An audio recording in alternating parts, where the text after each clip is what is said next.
आज हमारा finally student दरबार का सेशन नंबर 8 आज यहाँ पे हमारा स्टार्ट होने जा रहा है। टोटल 7 सेशन हम कंप्लीट कर चुके हैं। डेली हम यहाँ पे आधा घंटा पूरी की पूरी फैमिली के साथ यहाँ पर हम कुछ ना कुछ रिवाइज करते हैं और होप्स तो जो हमारे सेशन चल रहे हैं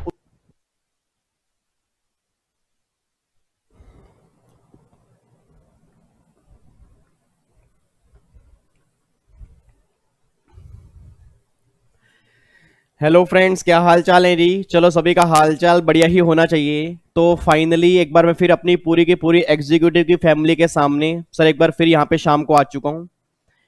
और बताओ, सबसे पहले तो ये बताओ क्या हाल चाल है, फटाफट से लिख के बताओ क्या हाल चाल है। सभी का हाल चाल बढ़िया है। और लास्ट के 2 दिन जब मैं नहीं आया था, मेरी याद आई थी नहीं आई थी? बच्चा कह रहा है हमने बहुत मिस किया सर आपको, हम मिस बहुत करते हैं आपको। Oh my God, thank you so much. मैं भी आपको बहुत मिस करता हूँ। और लास्ट के 2 सेशन में इसलिए नहीं आया था क्योंकि एक सेशन के अंदर तो मैंने चैरिटेबल ट्रस्ट वाला चैप्टर आपको रिवाइज करवाया था। उम्मीद करता हूं कि चैरिटेबल ट्रस्ट के चैप्टर में अब कोई डाउट आपको नहीं होगा क्योंकि मैंने उसको पूरा डिटेल में समझाया था। ठीक है। और एक सेशन में इसलिए नहीं आ पाया था क्योंकि आपको मैंने कहा था कि मुझे आपके क्वेश्चन बैंक बनाना है, क्योंकि अभी तक मैंने एक्सपर्ट बनो की वेबसाइट पर सिर्फ 10 सेट डाले हैं और मुझे 20 सेट डालने, मतलब 2000 क्वेश्चन मुझे डालने हैं। तो ऑलरेडी मैं 1000 क्वेश्चन डाल चुका हूं और आने वाले एक हफ्ते के अंदर मैं 1000 क्वेश्चन और डालूंगा। तो मैं आपके ना क्वेश्चन बैंक में ही काम कर रहा था। ये मत सोचना कि मैं आराम से घर में फ्री बैठा हूं सर, बिल्कुल भी नहीं है। जब तक आपके एग्जाम नहीं होंगे आप चाहे फ्री टाइम स्पेंड करो, बट मैं फ्री नहीं हो सकता कि मुझे आपके लिए एग्जाम क्लियर करवाने हैं, मुझे आपको एग्जाम क्लियर करवाने हैं। ठीक है ना। तो इट मीन जितनी एफर्ट्स मैं करूंगा उससे डबल एफर्ट्स अगर आप मेरे साथ करोगे ना, बिलीव मी हमारे एग्जाम के अंदर बहुत बढ़िया मार्क्स आएंगे। तो आने वाले एक हफ्ते में मैं 1000 क्वेश्चन मैं डाल दूंगा एक्सपर्ट बनो की वेबसाइट पे।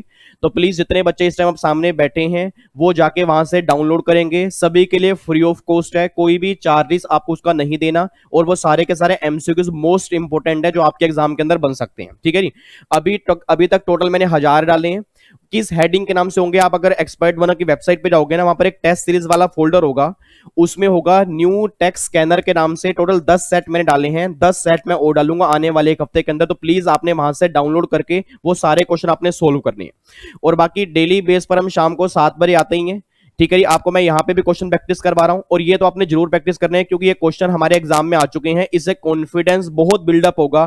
और मैं इतनी उम्मीद करता हूँ कि जितने बच्चे शाम को आके बैठते हैं ना सर, आपका अभी तक थोड़ा बहुत कॉन्फिडेंस जरूर बढ़ा होगा क्योंकि एग्जाम में जो क्वेश्चन आते हैं सेम लेवल पे हम क्वेश्चन कर रहे हैं और जो उसके रिवाइज आंसर हैं वो रिवाइज आंसर कर रहे हैं। और बिलीव में अगर हम दोनों मिलकर काम कर रहे हैं ना सर, मुझे पढ़ाने के अंदर तो मजा आ रहा है, मुझे नहीं पता कि आपको पढ़ने के अंदर मजा आ रहा है नहीं आ रहा। बिलीव पे जब मैं शाम को आता हूं ना 7 बजे, मतलब मुझे ऐसा लगता है कि मेरी फैमिली मेरी पूरी सामने बैठी है और मेरे साथ बैठ के पढ़ रही है। हम दोनों मिलके काम कर रहे हैं और बिलीव हमारा रिजल्ट भी बहुत बढ़िया आने वाला है, बस ये पर ध्यान दो। ठीक है जी। चलो तो स्टार्ट करें सेशन। फटाफट से कमेंट बॉक्स के अंदर बता दो क्या हम सेशन स्टार्ट कर सकते हैं? क्या हम सेशन स्टार्ट कर सकते हैं? यस सर, हम सेशन स्टार्ट कर सकते हैं। ओके, अभी तो काफी कम बच्चे हैं बट कोई बात नहीं सर, जितने बच्चे अभी तक हमारे सामने बैठे हैं तो फाइनली हम सेशन स्टार्ट करने जा रहे हैं। अच्छा, सेशन स्टार्ट करने से पहले एक छोटी सी मैं आपको और बात बता दूं कि मैंने आज सुबह एक वीडियो बना के डाली थी कि हमारी सीएस फैमिली का एक बच्चा कैंसर से पीड़ित हो चुका है, उसको कैंसर की बीमारी हो चुकी है। तो मैंने उस वीडियो के अंदर कहा था कि प्लीज जितना हो सकता है उस वीडियो को पहली बात तो हर बच्चे के पास आपने पहुंचाने आपकी रिस्पॉन्सिबिलिटी है।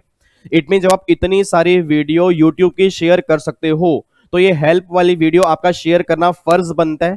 इसके अंदर कोई ये नहीं है कि भैया मैं क्यों शेयर करूंगा, ये क्यों शेयर करूंगा। सर कुछ नहीं पता, देखो जहां आपने शेयर की, अगर उसके फैमिली मेंबर ने, मैं कह रहा हूं 100 रुपए 500 रुपए 1000 रुपए कुछ भी कंट्रीब्यूट कर दिया ना, उस फैमिली के पास पैसा रहेगा, उस फैमिली के बच्चे का इलाज हो जाएगा। और वो हमारी फैमिली का ही बच्चा है, इवन वो मुझसे पढ़ा भी हुआ 1 साल पहले।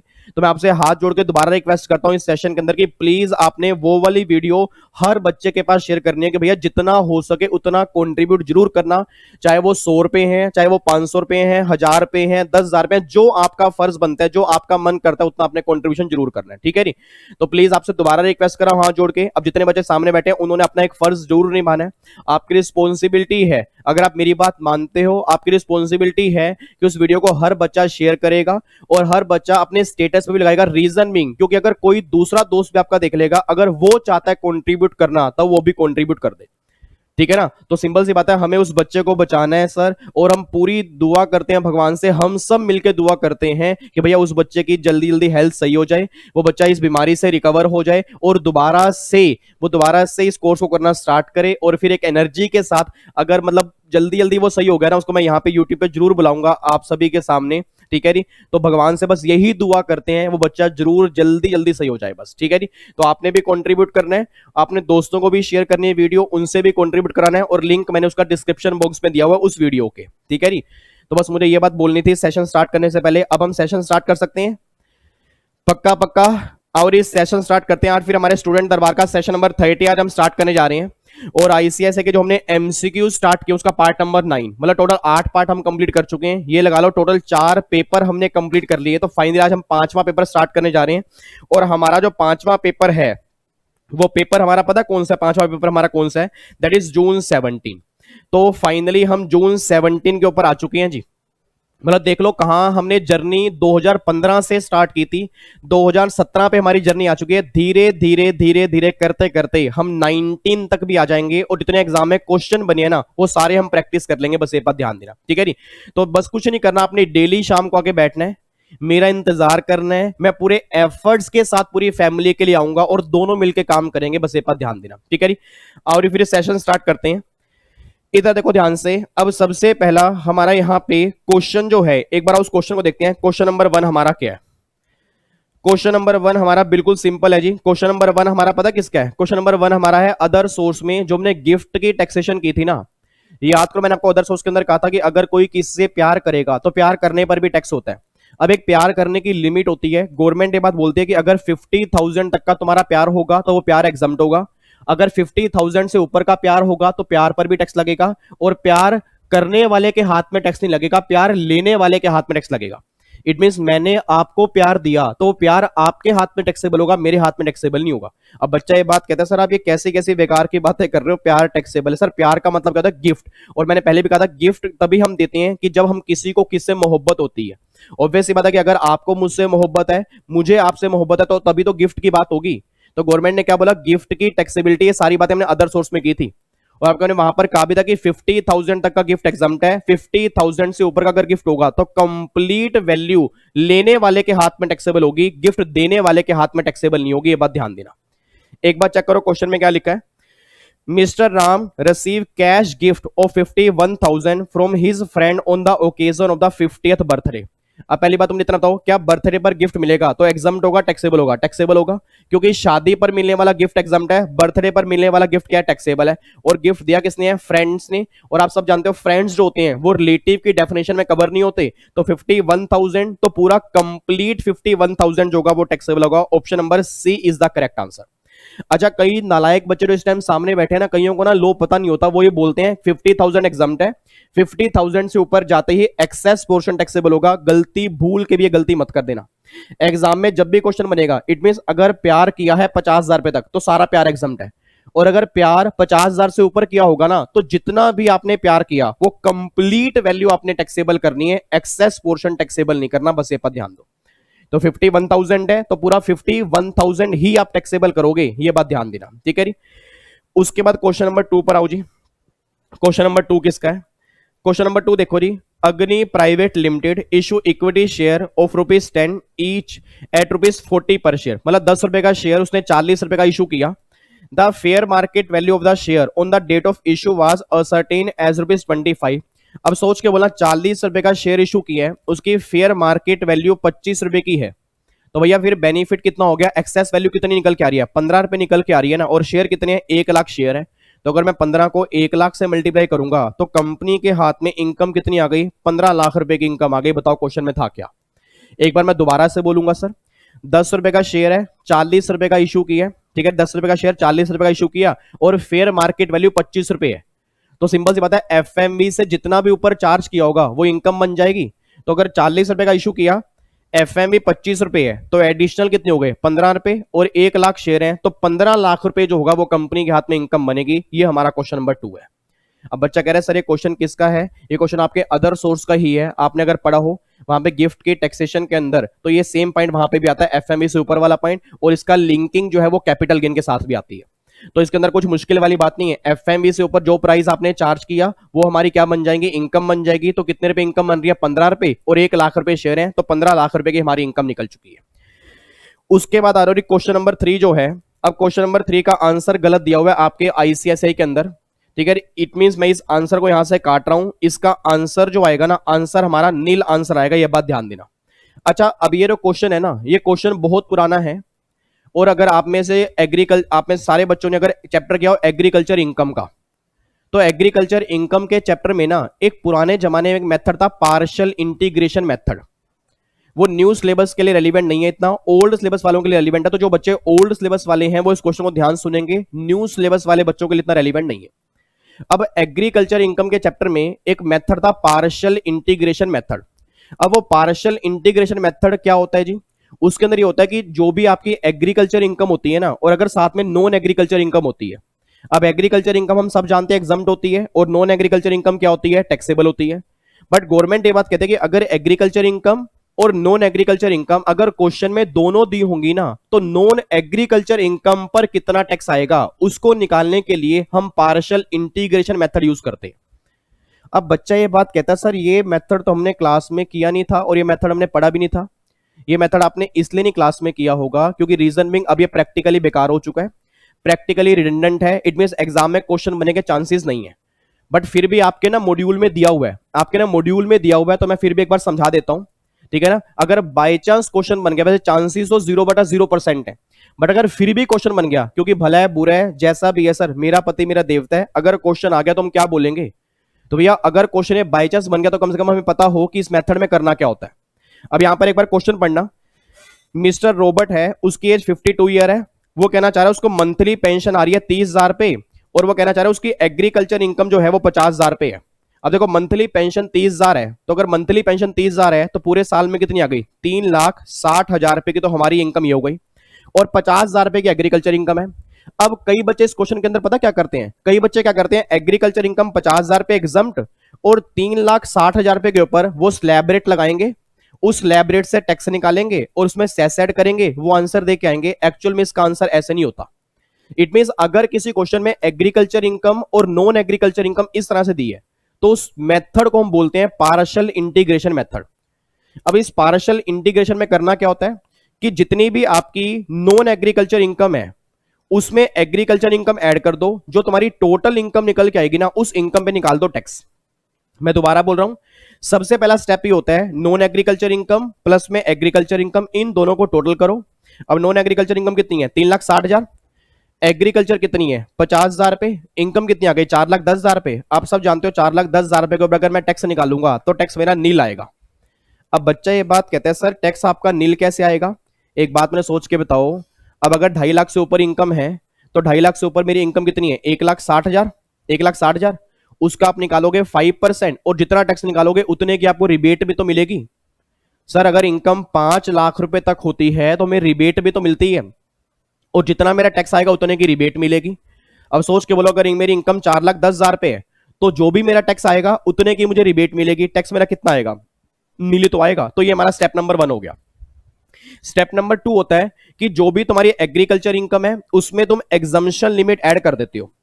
जो भी तुम्हारी एग्रीकल्चर इनकम है उसमें तुम एग्जम्पशन लिमिट ऐड कर दोगे, तो हमारी इनकम बन गई 3 लाख। उस 3 लाख पे अगर टैक्स निकालोगे तो भी नहीं लाएगा। रीजन बिंग जब रिबेट मिलेगी टैक्स मेरा 0 हो जाएगा। तो फिर गवर्नमेंट ये बात बोलती है स्टेप 1 माइनस में स्टेप 2, जो टैक्स आएगा ना उसमें सेस ऐड कर दो। तो भैया स्टेप 1 में नील आ रहा है, स्टेप 2 में नील आ रहा है, तो नील माइनस नील कितना हो गया? नील हो गया। तो इसका आंसर कितना आएगा? नील आएगा। अब कई बच्चों को, ये मैं 100% गारंटी दे रहा हूं, कई बच्चों को ये कॉन्सेप्ट नहीं समझ में आया होगा। वो टेंशन मत ले, वो टेंशन मत ले। मैं 15 से 20 मिनट किसी सेशन के एंड में लगाकर आपको पार्शियल इंटीग्रेशन मेथड दोबारा समझा दूंगा। बट अभी बीच में टाइम नहीं लगा रहा, क्योंकि काफी सारे बच्चे न्यू सिलेबस के हैं, उनके एग्जाम के लिए इतना रेलिवेंट नहीं है, तो वो टाइम वेस्ट हो जाएगा। तो वो बच्चे ओल्ड सिलेबस वाले बैठे हैं वो टेंशन मत ले। पार्शियल इंटीग्रेशन मेथड मैं किसी सेशन के एंड में 15 से 20 मिनट लगा दूंगा, आपको समझा दूंगा। बट ये समझ लो कि ये वाला मेथड जो है ना, ये पार्शियल इंटीग्रेशन मेथड है। इसके अंदर 3 स्टेप में क्वेश्चन होता है, एक बार लास्ट टाइम बोलूंगा। Step number 1 agriculture income plus में non agriculture income, total income में टैक्स निकालना है। Step number 2 agriculture income plus में एग्जम्पशन लिमिट, ये जो टोटल आएगा उस पर टैक्स निकालना है। फिर स्टेप नंबर 3, स्टेप नंबर 1 का टैक्स माइनस में स्टेप नंबर 2 का टैक्स, जो टैक्स आएगा उसमें सेस ऐड करोगे, देन आपका ये फाइनल आंसर आएगा। तो इसमें मेरा सारा ही नील आ रहा है, तो इसका करेक्ट आंसर जो बनेगा ना वो नील बनेगा। ये क्वेश्चन पुराना है इसलिए आंसर गलत दिया हुआ है, इसका आंसर कितना बनेगा? नील। ये बात समझ लो। अब जिन बच्चों को समझ में आ गया अच्छी बात है, नहीं आया घबराओ मत, आपको मैं दोबारा बोल रहा हूं 15 से 20 मिनट लगा दूंगा इस मेथड के ऊपर, किसी सेशन के एंड में आपको समझ में आ जाएगा। चलो जी आगे बढ़ते हैं फिर क्वेश्चन नंबर 4 पे आओ। क्वेश्चन नंबर 4 क्या कहना चाह रहा है, Mister Rajiv born and brought up into India left for the employment in the Belgium. लो जी, एक पर्सन है इंडिया छोड़ के एम्प्लॉयमेंट के लिए बाहर जा रहा है। अब याद करो मैंने पहले भी कहा था कि अगर कोई इंडिया छोड़ के एम्प्लॉयमेंट के लिए बाहर जाएगा ना, तो उस केस में दोनों बेसिक कंडीशन चेक नहीं होती, only one basic condition check होती है। अब अगर only one basic condition check होगी, इट मींस अगर 182 डेज या उससे ऊपर होंगे फिर तो वो रेजिडेंट बनेगा, नहीं तो वो रेजिडेंट नहीं बनेगा। अब उसने बोला वो इंडिया छोड़ के बाहर कब गया एम्प्लॉयमेंट के लिए, वो गया 15 अक्टूबर 19 को। अब अपने बोल देना अगर 15 अक्टूबर 19 को गया तो इट मींस 15 अक्टूबर 19 तक वो इंडिया में था। तो अगर 1 अप्रैल से लेके 15 अक्टूबर तक वो इंडिया में था तो आपके अप्रोक्सीमेट 198 डेज आएंगे, और अगर 198 डेज आएंगे तो वो इंडिया में क्या बन जाएगा, रेजिडेंट बन जाएगा। बच्चा कह रहा है सर आप प्लीज हमें एक बार दोबारा बता दो, हमें पॉइंट समझ में नहीं आ रहा। एक बात मुझे सोच के बताओ नंदलाल, ये जो सामने मेरे नंद जो भगवान श्री कृष्ण के छोटे छोटे से बच्चे बैठे हैं, एक बात मैं सोच रहा था, आपने चैप्टर किया होगा रेजिडेंशियल स्टेटस का, आपने वहां पर किया होगा रेजिडेंट और नॉन रेजिडेंट की दो बेसिक कंडीशन होती हैं, अगर उन दोनों में से एक भी सेटिस्फाइड करोगे रेजिडेंट बन जाते हो। बट मैंने कहा था 3 केस ऐसे होते हैं जहां पर ओनली कंडीशन वन चेक होती है। सबसे पहला केस एम्प्लॉयमेंट वाला होता है। अब देखो वही कहना चाह रहे हैं, इंडिविजुअल है, इंडियन सिटीजन मान लो, इंडिया छोड़ के बाहर जा रहा है, एम्प्लॉयमेंट के लिए बाहर जा रहा है। अब अगर वो एम्प्लॉयमेंट के लिए बाहर जाएगा तो उस केस में रेजिडेंट वो तब बनेगा अगर 182 डेज या उससे ज्यादा वो इंडिया में रहेगा। अब उसने बोला जी वो इंडिया छोड़ के बाहर कब गया, 15 अक्टूबर को। तो अगर 15 अक्टूबर को वो बाहर गया तो इट मींस 1 अप्रैल से लेके 15 अक्टूबर तक वो इंडिया में था। तो आप चेक कर लो अप्रैल से लेके अक्टूबर तक कितने दिन आ रहे हैं। तो अगर अप्रैल में 30 दिन, मई में 31, फिर जून में 30 दिन, जुलाई में 31, अगस्त में 31, सितंबर में 30 और 15 दिन आपके आ गए अक्टूबर में, तो 198 दिन बनेगा। तो अगर 198 बनेगा, 182 या सुपर बनेगा तो वो इंडिया में क्या बन जाएगा, रेजिडेंट बन जाएगा। तो देखो इसका आंसर क्या बन जाएगा, रेजिडेंट एनआरओआर। तो option number C is the correct answer. एक बार इसका आंसर खुद निकाल के चेक करना, इसका आंसर रेजिडेंट आंसर निकल के आएगा। क्यों, ओनली कंडीशन वन चेक करनी है और वो सेटिस्फाइड है। अगला क्वेश्चन देखो, ये अगला क्वेश्चन का आंसर भी गलत दिया हुआ आपके इंस्टीट्यूट ने, उसको सही करते हैं। मिस्टर रामजी एज 55 है, कर्ता of the HUF, doing textile business at Nagaur. Mister Ramji is residing in Dubai for the past 10 year. Mister Ramji जो हैं वो दुबई में रहने पिछले 10 साल से, and visit in India for 20 days every year for the filing the income tax return of HUF. His two major son take care of the day-to-day affairs of business in India. ठीक है जी। The residential status of HUF for the assessment year 2021। पहले तो मुझे इतना बताओ HUF जो है रेजिडेंट कब बनती है। आपको मैंने पहले भी कहा था अगर इनका थोड़ा सा भी कंट्रोल अगर इंडिया में होगा, अगर थोड़ा सा भी कंट्रोल अगर इंडिया में होगा तो HUF क्या बन जाएगी, रेजिडेंट बन जाएगी। अब इसमें क्या लिखा हुआ है कि उसके डे टू डे अफेयर जो बिजनेस है इंडिया में, तो the two major son take care of the day to day affairs of the business in India. It means जो उसके डे टू डे काम है वो उसके मेजर सन देख रहे हैं जो इंडिया में सिचुएट करते हैं। इट मींस कुछ कंट्रोल उसका इंडिया में है। अब बच्चा कह रहा है सर करता तो बाहर का रहने वाला है। अब करता कहां का है, HUF के स्टेटस के लिए मैंने पहले भी कहा था वो मैटर नहीं करता। जब HUF का स्टेटस आरओआर निकालेंगे उस केस में करता एडिशनल कंडीशन सेटिस्फाइड करेगा या नहीं करेगा वो बात का मैटर है। बट HUF रेजिडेंट और नॉन रेजिडेंट जो बनती है ना वो अपने कंट्रोल के बेस पे बनती है। ठीक है जी। तो इस लाइन के बेस पे पता लग रहा है कि HUF का कुछ कंट्रोल इंडिया में है, और अगर कुछ कंट्रोल उसका इंडिया में होगा तो HUF क्या बन जाएगी, रेजिडेंट बन जाएगी। तो आंसर क्या निकल के आएगा, रेजिडेंट। बस ये पर ध्यान देना। ठीक है, तो HUF यहां पे रेजिडेंट बनेगी। मैं दोबारा बोल रहा हूं, आप ये मत सोचना करता इंडिया से बाहर का है तो HUF NR बनेगी। ये बात मैंने वो क्लास के अंदर भी बोली थी कि भैया करता का नॉन रेजिडेंट होना HUF को नॉन रेजिडेंट बनाएगा, ये कंपलसरी नहीं है, क्योंकि करता का स्टेटस अलग चेक होता है, HUF का अलग चेक होता है। और HUF का रेजिडेंट होना या नॉन रेजिडेंट होना वो उसके कंट्रोल पे डिपेंड करता है कि कंट्रोल मैनेजमेंट कहां पे है। और मैंने पहले भी कहा था कि अगर थोड़ा सा भी कंट्रोल अगर इंडिया में होगा तो वो क्या बन जाएगी, रेजिडेंट। तो यहां पे थोड़ा सा कंट्रोल उसका इंडिया में है, और अगर थोड़ा सा भी इंडिया में होगा तो वो क्या बन जाएगी, रेजिडेंट। तो आंसर क्या निकल के आएगा, रेजिडेंट निकल के आएगा। बस ये बात ध्यान दो। ठीक है जी। उसके बाद देखो ये अगला क्वेश्चन क्या है, क्वेश्चन नंबर 6 देखो। When A capital asset when a capital asset located in India is sold by non-resident to another non-resident at a place outside India, the capital gain is taxable at the place of location of asset। इसका मतलब क्या है? वो ये बात कहना चाह रहे हैं कि एनआर ने दूसरे एनआर को एसेट बेची जो एसेट इंडिया में लोकेट करती है। अब अपने आप बोल देना कि अगर वो एसेट इंडिया में लोकेट करती है तो क्या वो इनकम इंडिया में अराइज की गई मान ली जाएगी, नहीं मान ली जाएगी? यस मान ली जाएगी। और अगर वो income deem to be arise in India मानेंगे तो क्या वो इनकम टैक्सेबल होगी, नहीं होगी? यस टैक्सेबल होगी। तो उसने क्या बोला कि at the place of location of asset, मतलब जहां पे एसेट की लोकेशन है ना, ये इनकम वहां पर टैक्सेबल होगी। ये बात ध्यान देना।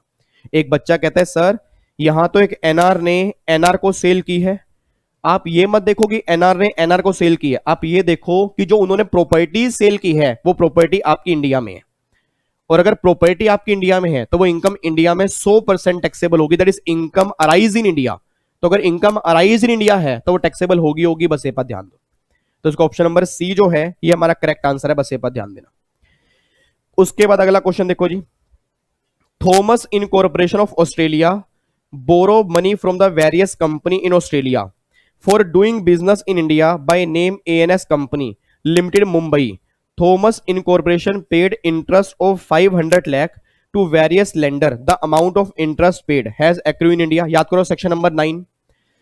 अगर किसी बच्चे ने रेजिडेंशियल स्टेटस में सेक्शन नंबर 9 किया हो तो सेक्शन नंबर 9 में एक इंटरेस्ट वाला पॉइंट मैंने आपको बताया था कि अगर मैंने बाहर से लोन लिया, अगर मैंने बाहर से लोन लिया, उस लोन को मैंने इंडिया में यूज किया, अगर मैंने बाहर से लोन लिया, उस लोन को इंडिया में यूज किया, तो उसके लिए जो भी इंटरेस्ट पे करूंगा उसको deem to be arise in India मान लिया जाएगा और वो टैक्सेबल होगा। वही पॉइंट यहां पर आ रहा है। इट मींस वो ये बात कहना चाह रहा है कि कंपनी ने बाहर से लोन लेकर उस लोन को इंडिया में यूज किया, तो जो भी उसके लिए इंटरेस्ट पे करेगा तो क्या इंटरेस्ट की इनकम को इंडिया में अराइज किया मानेंगे, नहीं मानेंगे? यस मानेंगे। और ये बातें आपने सेक्शन नंबर 9 के अंदर पढ़ी होंगी। तो अगर आपको ये ध्यान नहीं आ रही ना, मैं तभी बोलता हूं, मैं आपको तभी कहता हूं कि डेली ये क्वेश्चन एक बार पढ़ के आया करो। बट फिर भी कई बच्चे मेरी बात मानते नहीं है और फिर वही बच्चे डिसलाइक और वही बच्चे नेगेटिव बोलते हैं जो पहले नहीं पढ़ते। क्योंकि प्रॉब्लम पता क्या सर, ये देखो यहां पे ना हम क्वेश्चन कर रहे हैं, कोई रिवीजन नहीं कर रहे। रिवीजन ऑलरेडी मैं आपकी रिवीजन क्लास डाल चुका हूं, आपके बैचेस ऑलरेडी खत्म हो चुके हैं। तो मैं ये मान के चल रहा हूं कि मेरे सामने जितने बच्चे बैठे हैं वो सब कुछ रिवाइज करके बैठे हैं। फिर भी कोशिश करता हूं थोड़ी थोड़ी रिवीजन साथ करवाने की ताकि आपको ध्यान आ जाए। पर अगर जिन बच्चों को ध्यान नहीं आता तो आपने एक काम करना है कि ये प्रोविजन कौन सा है आपने एक बार घर जाके दोबारा पढ़ना है, फिर दोबारा क्वेश्चन देखना, आपको समझ में आ जाएगा। और जो जो क्वेश्चन अभी समझ में नहीं आ रहे, जो जो क्वेश्चन अभी समझ में नहीं आ रहे उसको अभी से हाईलाइट कर लो। क्योंकि जब सेकंड रिवीजन करोगे और थर्ड रिवीजन करोगे ना, आपने बाकी सारे क्वेश्चन नहीं करने, बस ये वाले क्वेश्चन करने हैं। क्योंकि जो क्वेश्चन पहली बार में समझ में आ गया वो दूसरी बार के अंदर भी आएगा और तीसरी बार के अंदर भी आएगा। क्योंकि बहुत सारे बच्चों को ना हार्डवर्क करना आता है, स्मार्ट वर्क करना नहीं आता। और ऑलवेज ये बात ध्यान देना कि हमेशा हार्डवर्क करोगे तो हार्डवर्क आपके फेलियर की की बन जाएगा। सर आज का जमाना हार्डवर्क का है, साथ में स्मार्ट वर्क का भी है। इट मींस अगर मैंने आज 35 क्वेश्चन कराए, एक बच्चा कहता है उसमें से सिर्फ 25 क्वेश्चन समझ में आए, 10 समझ में नहीं आए, तो वो 10 क्वेश्चन हाईलाइट करो जो आपको अच्छे से रिवाइज करने हैं। बट अगर 25 समझ में आ गए और बच्चा 25 के 25 ही दोबारा रिवाइज कर रहा है, उससे बड़ा पागल कोई नहीं है। क्योंकि अगर 25 पहली बार में समझ में आ गए, दूसरी बार के अंदर भी समझ में आ जाएंगे। तो मेनली मुद्दा जो है वो 10 क्वेश्चन का है। तो प्लीज जो जो क्वेश्चन आपको फर्स्ट टाइम में समझ में नहीं आता ना, वो क्वेश्चन नोटबुक में लिखते जाओ कि ये क्वेश्चन मुझे समझ में नहीं आया। जब सर की वीडियो खत्म हो जाएगी इस क्वेश्चन को मैं दोबारा देखूंगा, फिर दोबारा देखूंगा, फिर भी नहीं आएगा, मैं सर से पूछूंगा रीजन बीइंग, क्योंकि अगर ये क्वेश्चन मेरे एग्जाम में आ गया तो कोई गलती ना हो जाए। तो ये अच्छे बच्चे होते हैं, ये अच्छे बच्चों की निशानी होती है कि ताकि डीमोटिवेट नहीं होना। जो क्वेश्चन समझ में नहीं आ रहा उसको अलग से नोट डाउन करो, ताकि जब बाद में रिवीजन करेंगे इस क्वेश्चन में मुझे टाइम लगाना है, बस ये बात ध्यान देना। ठीक है जी, तो आई होप आप मेरी बात समझोगे मैं कहना क्या चाह रहा हूं। आगे देखो जी, अगला क्वेश्चन देखो, mister Vinayak derive income from the sale of tea manufacture and grown in the Coorg Karnataka. His income for the previous year 1920 from the said activity of 20 lakh, the amount exempt पूछ रहा है जी। याद करो क्लास के अंदर आपने किया होगा टी, रबर और कॉफी। टी वाले केस में एग्रीकल्चर इनकम कितनी मानते हैं 60 और नॉन एग्रीकल्चर 40। रबर वाले केस में कितनी मानते हैं 65 और 35, अगर आपको ध्यान आ रहा हो। और कॉफी वाले केस में दो केस बनते हैं, अगर कॉफी उगाई और क्योर की उसके बाद बेच दिया तो फिर 75 और 25, और अगर फ्लेवर मिक्स करके बेचा प्रोसेसिंग करके बेचा, तो उस केस में कितना आता है 60 और 40। इट मींस ये वाली इनकम एग्रीकल्चर बन जाती है, ये वाली इनकम नॉन एग्रीकल्चर बन जाती है। अब मुझे पूरी क्लास सोच के बताइए उसने किसका मांगा है, टी का मांगा है। अब अगर टी की बात करूंगा तो टी वाले केस में एग्जम्प्ट कितनी होगी, एग्रीकल्चर 60% ना, तो अगर 20 लाख का मैं 60% निकालूंगा तो ये 12 लाख रुपए क्या हो जाएगा, एग्जम्प्ट। बहुत ध्यान से क्वेश्चन पढ़ना, अगर वो यहां पे टैक्सेबल मांगता फिर 40% आता, अगर वो टैक्सेबल मांगता देन आंसर 40% आता, उसने मुझसे एग्जम्प्ट मांगा है तो इनकम कितनी आएगी 60% एग्जम्प्ट। बस ये बात ध्यान दो। तो ये हमारा क्वेश्चन नंबर 8 है, बिल्कुल आसान है, क्वेश्चन में जान नहीं थी, इसमें आपको डाउट होना भी नहीं चाहिए, ठीक है जी। उसके बाद देखो जी क्वेश्चन नंबर 9 कौन सा है। अब क्वेश्चन नंबर 9 ध्यान से पढ़ना, ये इंपॉर्टेंट है जी। ये क्वेश्चन किसका है, ये क्वेश्चन पीजीबीपी का है। देखो जी क्या है, mister Vijay is a partner in tools and company, A partnership firm in Mumbai. He received 30,000 as share income from the firm for the previous year ended 31st March 20. He also received interest at the rate 12% per annum on capital invested in the firm, an amount being 24,000. His income from the firm includable in the individual assessment is। क्या कहना चाह रहे हैं, पहले तो question की requirement ध्यान से पढ़ो। उसने मुझसे मांगा क्या है, वो ये बात कहना चाह रहा है कि एक फर्म ने पार्टनर को दो चीजें दी। सबसे पहला, उस फर्म में उस पार्टनर का शेयर बनता था 30,000 रुपए का, वो शेयर उसको दिया। और जो उस पार्टनर ने कैपिटल लगाई हुई थी, उस कैपिटल पर 12% इंटरेस्ट बनता था, वो 24,000 रुपए का इंटरेस्ट उसको दिया। तो अगर किसी बच्चे ने क्वेश्चन ध्यान से पढ़ाओ, उसने ये नहीं कहा कि फर्म के हाथ में डिडक्शन कितनी मिलेगी ये बता दो, वो कह रहे हैं पार्टनर के हाथ में टैक्सेबिलिटी कितनी होगी ये बता दो। मैं दोबारा बोलूंगा सर, उसने क्वेश्चन में कहीं नहीं लिखा कि जिसने खर्चा किया उस खर्चे करने वाले के हाथ में ट्रीटमेंट क्या होगा वो बता दो। वो कह रहा है कि जिसको पेमेंट की है पार्टनर को, उसके हाथ में ट्रीटमेंट क्या होगा वो बता दो। और मेरी क्लास के सारे बच्चे जानते हैं, एक सेक्शन आपने 40B किया होगा पार्टनरशिप फर्म का, और पार्टनरशिप फर्म के अंदर मैंने कहा था कि भैया जब आप इंटरेस्ट पे करोगे, जब फर्म इंटरेस्ट पे करेगी तो 12% तक इंटरेस्ट फर्म के हाथ में अलाउड होता है। 12% इंटरेस्ट फर्म के हाथ में अलाउड होता है। अब सोच समझ के बोलना, अब इसने फर्म ने 30,000 पे शेयर दिया, 24,000 पे इंटरेस्ट दिया। अब ये 30,000 पे जो है ना, ये 30,000 पे जो है ये ऑलरेडी फर्म के हाथ में टैक्सेबल हो चुके होंगे। और अगर ये 30,000 पे ऑलरेडी फर्म के हाथ में टैक्सेबल हो चुके होंगे तो ये 30,000 पे जो है ये पार्टनर के हाथ में एग्जम्प्ट होंगे। रीजन मीन क्योंकि डबल टैक्स चार्ज नहीं होगा। ये बात मैंने क्लास के अंदर बताई भी थी आपको कि अगर फर्म के हाथ में टैक्स लग चुका है तो पार्टनर के हाथ में एग्जम्प्ट है, और अगर फर्म के हाथ में टैक्स नहीं लगा तो पार्टनर के हाथ में टैक्स लगेगा। मैं दोबारा बोलूंगा, जितने बच्चे मेरे सामने बैठे हैं, क्योंकि जिस तरह से वो आंखें खोल के मुझे देख रहे हैं तो मुझे ऐसे हालात लग रहे हैं कि बच्चा कह रहा है सर हमें तो कुछ याद ही नहीं आ रहा। अब जैसे जैसे हम पेपर आगे बढ़ते जा रहे हैं ना, ये क्वेश्चन मुश्किल होते जाते हैं। क्वेश्चन मुश्किल नहीं हो रहे, क्वेश्चन मुश्किल नहीं हो रहे, आपकी रिवीजन में कमी आ रही है। और अभी भी टाइम है, अभी भी टाइम है, 50 दिन पड़े हैं, 50 दिन पड़े हैं। जिंदगी में टाइम कभी वापिस नहीं आएगा। ना मैंने इतनी वीडियो आज तक अपने यूट्यूब पे कभी डाली है, और पता नहीं दोबारा कभी ऐसा मौका मिलेगा नहीं मिलेगा। ये लॉकडाउन के चक्कर में डेली मैं आपके लिए शाम के आ रहा हूं। रीजन बिंग क्योंकि मुझे नहीं पता मेरी फैमिली के बच्चे खुद मेहनत कर पा रहे नहीं कर पा रहे। तो मैं चाहता हूं कि भैया जितनी मेरी तरफ से हो सकती है ना, मैं हर बच्चे के लिए मेहनत करूं। उसके बावजूद भी अगर वो नहीं पढ़ रहा फिर बताओ मैं क्या करूं। तो अभी भी टाइम है, 50 दिन वापिस कभी नहीं आएंगे ये। तो प्लीज आप पहले रिवीजन कर लेना। आपको मैं दोबारा बोल देता हूं लाइन मैंने क्या बोली है। सेक्शन 40 भी ये बात कहता है कि जितना फर्म के हाथ में टैक्सेबल हो चुका है उतना पार्टनर के हाथ में एग्जम्प्ट है, और जितना फर्म के हाथ में टैक्सेबल नहीं हुआ उतना पार्टनर के हाथ में टैक्सेबल है। अब इस क्वेश्चन ने मुझसे यह मांगा है कि पार्टनर के हाथ में कितना टैक्सेबल होगा। अब सोच के बोला, ये 30,000 पे ये शेयर मेरा है, बट ये फर्म के हाथ में टैक्स लग चुका होगा, और अगर फर्म इस पे टैक्स पे कर चुकी है तो मेरे हाथ में क्या होगा, एग्जम्प्ट। तो ये 30,000 पे तो मेरे हाथ में टैक्सेबल नहीं होंगे। और जो फर्म ने मुझे 24,000 पे इंटरेस्ट दिया, इंटरेस्ट कितने परसेंट है, 12%। और याद करो 40B में 12% इंटरेस्ट अलाउड है फर्म को। तो फर्म ने क्या किया होगा, ये इंटरेस्ट P&L में डेबिट कर लिया होगा। और जब ये इंटरेस्ट P&L में डेबिट कर लिया होगा तो फर्म के प्रॉफिट कम हो गए होंगे, और अगर फर्म के प्रॉफिट कम हो गए होंगे तो ये 24,000 रुपए का इंटरेस्ट फर्म के हाथ में टैक्सेबल नहीं हुआ होगा। और अगर ये फर्म के हाथ में टैक्सेबल नहीं हुआ होगा तो गवर्नमेंट कहती है ये पार्टनर के हाथ में टैक्सेबल होगा, क्योंकि कहीं ना कहीं तो टैक्स देना पड़ेगा। हम डबल टैक्स चार्ज नहीं करेंगे बट सिंगल टैक्स तो देना पड़ेगा ना। तो अगर उसके हाथ में टैक्स नहीं लगा तो पार्टनर के हाथ में टैक्सेबल है, और अगर उसके हाथ में टैक्स लग गया तो फर्म उसके हाथ में एग्जम्प्ट है। तो भैया ये 30,000 पे ये फर्म के हाथ में टैक्सेबल हो चुके हैं, मेरे हाथ में एग्जम्प्ट है। और ये 24,000 पे फर्म के हाथ में टैक्सेबल नहीं हुए तो पार्टनर के हाथ में टैक्सेबल होंगे। तो सिर्फ ये 24,000 पे ही मुझे पार्टनर के हाथ में टैक्सेबल करने होंगे, 30,000 पे टैक्सेबल नहीं होंगे। तो इसका आंसर क्या बनेगा? सिर्फ 24,000। बताओ इस क्वेश्चन में था क्या? और बच्चा कहता है पेपर बाहर से आ गया। बच्चा पेपर बाहर से नहीं आया, आपने लॉ को ध्यान से नहीं पढ़ा, आपने रिक्वायरमेंट ध्यान से नहीं पढ़ी, आपने रिक्वायरमेंट ध्यान से नहीं पढ़ी। तो सिंपल से बता, रिक्वायरमेंट बहुत ध्यान से पढ़ना कि हमें फर्म के हाथ में बताना है, पार्टनर के हाथ में बताना है। एक बार चेक करो, देखो यहां पर क्या लिखा है, share of income exempt in hands of partner under section 10 exempt है। Interest income taxable in hands of partner, deduction allowed to firm.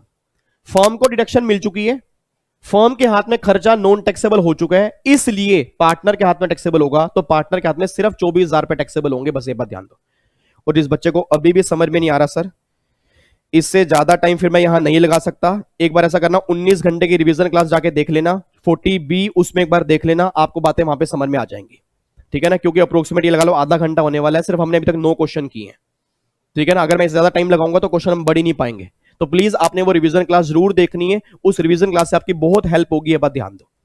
उसके बाद देखो ये अगला पॉइंट, अगला पॉइंट है, एक एम्प्लॉई है, रिटायर हुआ 31 अक्टूबर 19 को, 35 साल के बाद, और वो ग्रेचुटी एक्ट में कवर है। वो कह रहे हैं मॉनिटरी लिमिट कितनी है एग्जम्पशन की ग्रेचुटी की? सर पहली लिमिट 10 लाख थी, अब लिमिट कितनी हो चुकी है? 20 लाख। मेरी फैमिली के सारे बच्चे जो इस टाइम यहाँ पे बैठे हैं सब जानते हैं इस टाइम लिमिट हमारी 20 लाख रुपए है।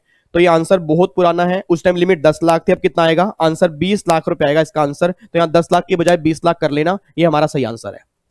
आगे देखो जी, क्वेश्चन नंबर 11 है सैलरी का। Mister A is employed in ABS transport as cabin driver. He is paid 15,000 every month in whole previous year 1920 as allowance for the meeting his personal expenditure in the course of running the goods vehicle. Mr. A does not receive any other amount by way of daily allowance. The amount of allowance eligible for exemption. इतना बताओ। ये सामने देखो एक नालायक बच्चा बैठा है, मुझे पता था आप में से कोई बच्चा ऐसा होगा, क्योंकि ऐसा हो ही नहीं सकता जो बच्चा इस क्वेश्चन को पढ़ने में जल्दबाजी करे और आंसर गलत ना देके आए। एक सामने बच्चा कहता है भाई ये ना ट्रांसपोर्ट अलाउंस है, और ट्रांसपोर्ट अलाउंस की ना लिमिट खत्म हो चुकी है, अब ये ट्रांसपोर्ट अलाउंस ना फुली टैक्सेबल होगा। देखियो सर यही बात बोलेंगे। मैंने कितनी बार बोला जल्दबाजी मत करो, मैंने कितनी बार बोला जल्दबाजी मत करो। क्यों अपने करियर से खेलते हो? आपको अपने करियर से प्यार नहीं है क्या? मतलब 2 मिनट अगर क्वेश्चन ध्यान से पढ़ लोगे तो इसमें आपका भी भला होगा और आपके पेरेंट्स की भी ड्रीम पूरे हो जाएंगे। आपके 2 मिनट के चक्कर में फेल हो जाते हो। बच्चा कहता है सर क्या हो गया, आपने क्वेश्चन ध्यान से पढ़ा? ये क्वेश्चन ट्रांसपोर्ट अलाउंस का नहीं है, ये क्वेश्चन आउट स्टेशन अलाउंस का है। उसने क्या बोला देखो, ट्रांसपोर्ट कंपनी का मैं एम्प्लॉई हूं, और आपको मैंने पहले भी कहा था ट्रांसपोर्ट कंपनी का अगर मैं एम्प्लॉई हूं तो उस केस में आउट स्टेशन अलाउंस की बात होती है, ट्रांसपोर्ट अलाउंस की बात नहीं होती। सर ट्रांसपोर्ट अलाउंस एक अलग है। ट्रांसपोर्ट अलाउंस का मतलब क्या है? ऑफिस से मुझे क्लाइंट, ऑफिस से मुझे घर, घर से ऑफिस, वो सारे के सारे ट्रांसपोर्ट अलाउंस वो है। ये ट्रांसपोर्ट कंपनी का मैं एम्प्लॉई हूं, उसको अलाउंस मिल रहा है, that is out station allowance. और आउट स्टेशन वाले केस में क्या था, जितना अलाउंस मिलेगा उसका 70% और 10,000 per month which ever is less, ये लिमिट यहां पे एप्लीकेबल होगी। अब कई बच्चे यहां पे वो ट्रांसपोर्ट अलाउंस की बात करते हैं, तो मैं दोबारा बोल रहा हूं गलती से भी ट्रांसपोर्ट अलाउंस मान के फुली टैक्सेबल मत कर देना। कई बच्चे अपना माइंड चलाएंगे, 15,000 पे अलाउंस मिला, 15,000 मल्टीप्लाई 12, 1,80,000, पहला ऑप्शन 180 दिया है, बच्चा कहेगा यस मेरा सही हो गया, भाई तेरा भी 180 है मेरा ही 180 है, चला मैकडी का बर्गर खाते हैं। और नंबर आ रहे हैं 15, 15, 20, 20। बच्चा समझ ही नहीं पा रहा, कह रहा पेपर तो मैं 100 का करके आया था, नंबर मेरे 20 क्यों आ गए? आपने रिक्वायरमेंट ध्यान से पढ़ी नहीं, आपने क्वेश्चन ध्यान से नहीं पढ़ा। तो मैं आपको बार बार कह रहा हूं जितना क्वेश्चन को पढ़ने में टाइम लगाओगे उतना आंसर बढ़िया निकलेगा आपका। तो ये ट्रांसपोर्ट कंपनी अलाउंस है, आउट स्टेशन है, तो जो अलाउंस मिला उसका 70%, 10,500 और 10,000 पर मंथ, लेस क्या निकल के आ गया 10,000 पर मंथ। तो उसने मुझसे क्या मांगा, एग्जम्पशन मांगी है ना, तो 10,000 पर मंथ मल्टीप्लाई 12, 1,20,000 पे एग्जम्पशन मिल जाएगी। बताओ ये क्वेश्चन है। अब जो उसको ट्रांसपोर्ट अलाउंस समझ के आ रहा है, एग्जम्पशन क्या बोल देगा, नील, या तो वो नील आंसर दे के आएगा या वो 180 दे के आएगा, दोनों ही आंसर गलत है। करेक्ट आंसर 1,20,000 पे। और जाके एक बार लिमिट दोबारा देख लेना, आउट स्टेशन अलाउंस की 10,000 पर मंथ है, मैंने वही लिखा है 10,000 पर मंथ मल्टीप्लाई 12, 1,20,000 पे इसका आंसर आ जाएगा। ठीक है जी, आगे बढ़ सकते हैं, पक्का पक्का, यस सर। आगे देखो ये फिर, Mister Shankar receive 50,000 as educational scholarship from Nehru memorial trust, a charitable trust है। The scholarship is to assist Mister Shankar for pursuing MA history at Jawaharlal Nehru university New Delhi. The amount of scholarship exempt हो जाएगा जी। आपको मैंने पहले भी कहा था कि अगर चैरिटेबल ट्रस्ट, रिलीजियस ट्रस्ट से कोई भी स्कॉलरशिप मिलती है तो वो सारे पैसे, सारी इनकम आपकी एग्जम्प्ट होती है, उस पर कोई भी टैक्स नहीं लगता। तो ये सेक्शन 10 में एग्जम्प्ट है, इसका आंसर आएगा नील, कोई भी टैक्सेबल अमाउंट नहीं होगा। क्वेश्चन नंबर 13 देखो जी, अगला भी क्वेश्चन नंबर 13 में एग्जम्प्ट है सेक्शन 10 में। बच्चा कह रहा है सर इस पेपर में तो सेक्शन 10 के बहुत सारे क्वेश्चन बन रहे हैं। यस, आपके सिलेबस में एक चैप्टर है इनकम एग्जम्प्ट फ्रॉम टैक्स का, याद करो सैलरी के अंदर मैंने सेक्शन 10 किया था, कैपिटल गेन में सेक्शन 10 किया था, ठीक है ना। तो कई जगह हमने सेक्शन 10 किया था, और एक सेक्शन 10 का जो बच्चे फेस टू फेस वाले हैं और जो बच्चे ऑनलाइन वाले हैं उनकी बुक में एक सेक्शन 10 दिया होगा, जो मैंने कहा था ऑलरेडी हम कहीं ना कहीं कवर कर चुके हैं, तो आपने एक बार रीड भी जरूर करना है, ठीक है। तो उसमें सेक्शन 10 की सारी बातें हो रही हैं। तो आज इंडिया में कुछ इनकम ऐसी हैं जो सेक्शन 10 में दी गई हैं, वो इनकम एग्जम्प्ट है। और अगर आपको सेक्शन 10 याद करने में मुश्किल होती है तो आप मुझे कमेंट बॉक्स में बता देना, सेक्शन 10 में जो जो इंपॉर्टेंट है उसकी लिस्ट मैं आपको बना के दे दूंगा, बस वो याद कर लेना। अभी नहीं बताना, अभी नहीं, चैट बॉक्स में कई बच्चे बताने लग गए हैं अभी नहीं बताना। जब वीडियो खत्म हो जाएगी तो आपने कमेंट बॉक्स में जरूर लिखना है कि सर मुझे सेक्शन 10 में दिक्कत है, तो उसकी एक लिस्ट बना के दे दूंगा, उस लिस्ट को याद कर लोगे, सारे क्वेश्चन सोल्व हो जाएंगे। ठीक है जी, पक्का पक्का, मैं कमिटमेंट कर रहा हूं, तो आपने बस मुझे बताना है कि सेक्शन 10 के अंदर प्रॉब्लम है या नहीं है। अभी नहीं बताना, मैं दोबारा बोल रहा हूं, चैट बॉक्स के अंदर बताना है बाद में। उसके बाद देखो जी, Mister Ramesh engage in the business of growing and manufacturing tea in India receive from 2 lakh from tea board towards replacement of tea bushes destroyed by the forest fire।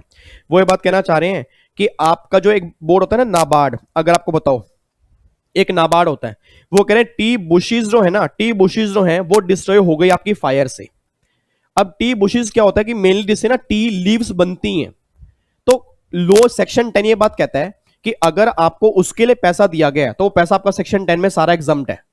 तो जो ये 2 लाख रुपए आपको मिले हैं, किस लिए? टी बुशेस को सही करने के लिए, उसको रिप्लेस करने के लिए। तो जितना पैसा मिलेगा, सिंगल पैसा भी आपके हाथ में टैक्सेबल नहीं है। रीजन बीइंग क्योंकि सारा पैसा आपने उस पर्पस के लिए लगाना है। अगर सारा पैसा मैं उस पर्पस के लिए लगाऊंगा तो सिंगल पैसा भी टैक्सेबल नहीं होगा, सारा एग्जम्प्ट होगा। तो अगर एग्जम्प्ट है तो यहां पे आएगा exempt from tax. Option number B is the correct answer. उसके बाद देखो जी, mister Chandan A70 receive ₹30,000 every month during the financial year 1920 on reverse mortgage of his property with State Bank of India। ये क्वेश्चन पहले भी हम कर चुके हैं, जो भी हमने पहले पेपर किए थे उसके अंदर रिवर्स मॉर्गेज वाला मैंने आपको कहा था कैपिटल गेन में सेक्शन 47।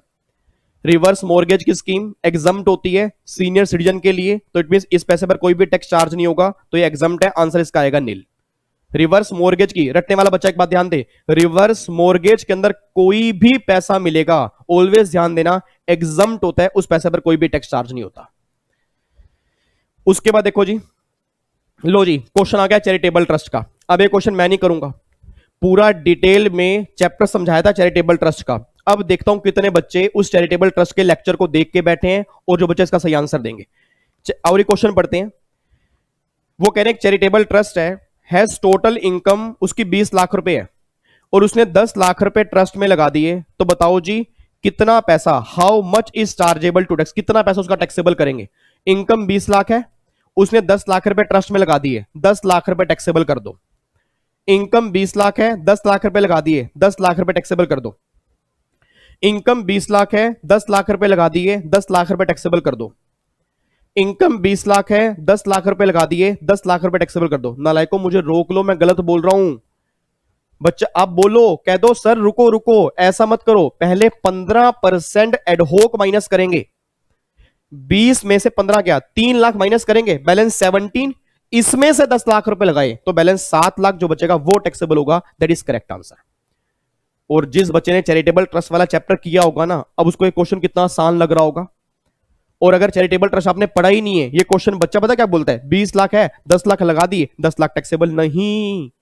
आपको मैंने पहले भी कहा था 15% तो हर केस में एग्जम्प्ट करोगे, उसके बाद जो 85% बचेगा वो तब एग्जाम होगा जब ट्रस्ट में लगाओगे। तो 85 कितना बना 17, उसमें से हमने 10 लाख रुपए लगाया तो ये 7 लाख रुपए क्या हो गया टैक्सेबल। बस ये बात ध्यान दो। बताओ क्वेश्चन में था क्या। उसके बाद देखो ये अगला, mister Arjun employed in KL private limited at Mumbai. Mister Arjun employ है, एक कंपनी में काम कर रहा है मुंबई में, उसको रेंट फ्री एकोमोडेशन दिया गया एम्प्लॉयर से, who own by such accommodation. मतलब वो घर उसके खुद का है, अपने आप बोल देना अगर घर उसके खुद का है और घर मुंबई में है तो पॉपुलेशन 25 लाख से ऊपर होगी, और अगर पॉपुलेशन 25 लाख से ऊपर है तो मैंने कहा था सैलरी का 15% जो होगा वो टैक्सेबल कर दोगे। तो देखो ये सैलरी आपकी 8 लाख रुपए है, उसका 15% टैक्सेबल कर दो।